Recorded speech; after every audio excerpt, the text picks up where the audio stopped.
3, 2, 1. Permasalahan kasus kekerasan yang terjadi antara guru dan siswa.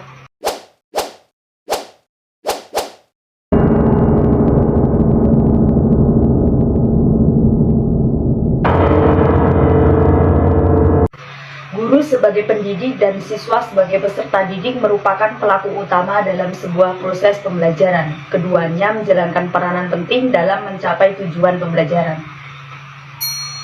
Namun kekerasan itu masih sering terjadi di antara keduanya, entah antara siswa dan guru, siswa dengan siswa, bahkan guru dengan orang tua siswa yang tidak terima.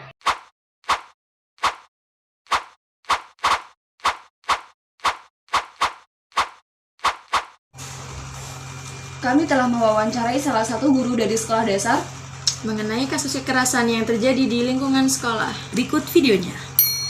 Tunggu. Bantuin. Kurang sedep.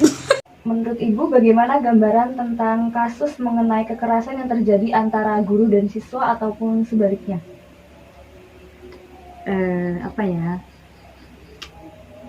Kekerasan antara guru Dan siswa, ataupun sebaliknya. Iya.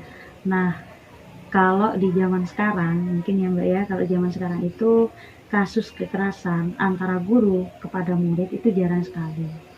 Karena kasus kekerasan itu sangat tidak diperbolehkan. Nah, yang sering terjadi itu yaitu antara murid ke murid yang dinamakan dengan bullying, seperti itu. Jadi kalau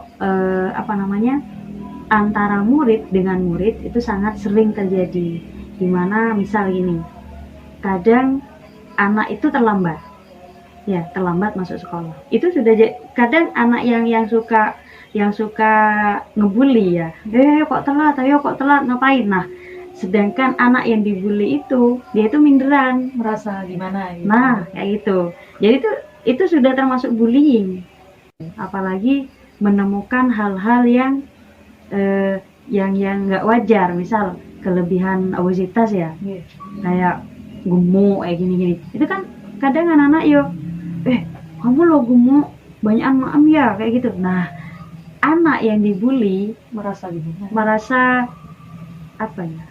imbasnya itu ya kadang dia malas mau masuk sekolah, terus ya intinya ya nggak mau sekolah nantinya. Berikut berdasarkan keterangan narasumber mengenai gambaran kekerasan yang terjadi di lingkungan sekolah antara dulu dan sekarang. Kalau zamannya saya dulu kan waktu masih SD, ada murid semisal nakal gitu dihukum sama guru, kadang sampai dipukul gitu.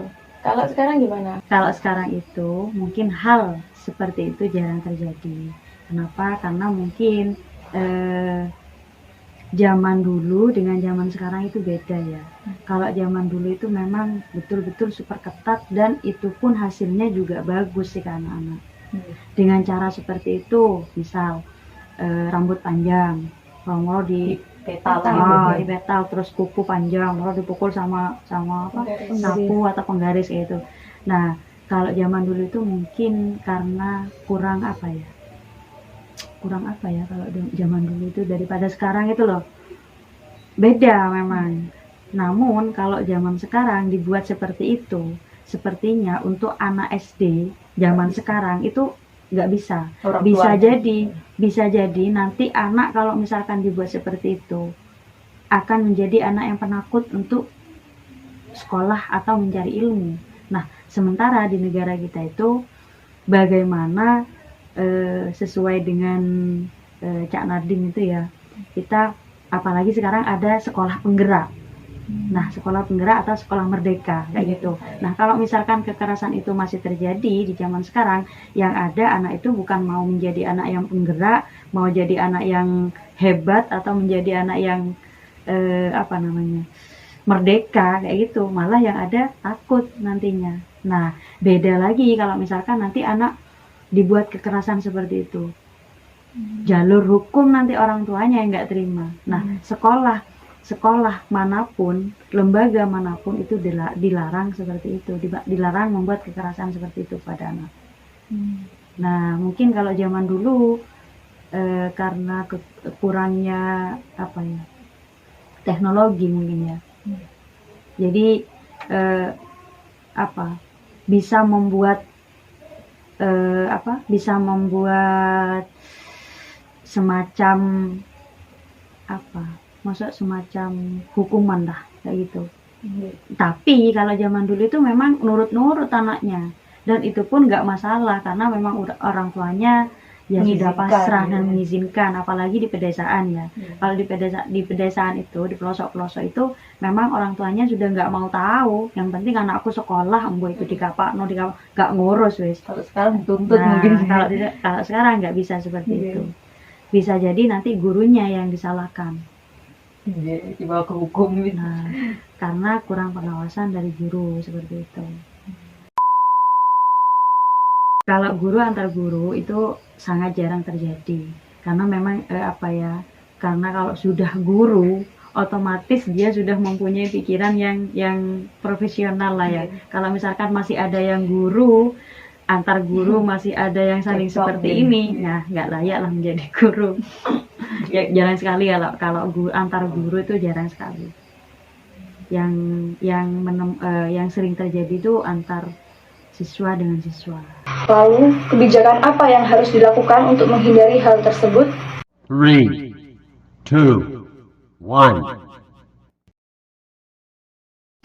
Kebijakan guru adalah ya bagaimana caranya mendidik anak, memberikan motivasi kepada anak, jangan sampai terjadi hal seperti itu. Walaupun si anak itu memang mempunyai kelebihan obesitas ataupun sering terlambat.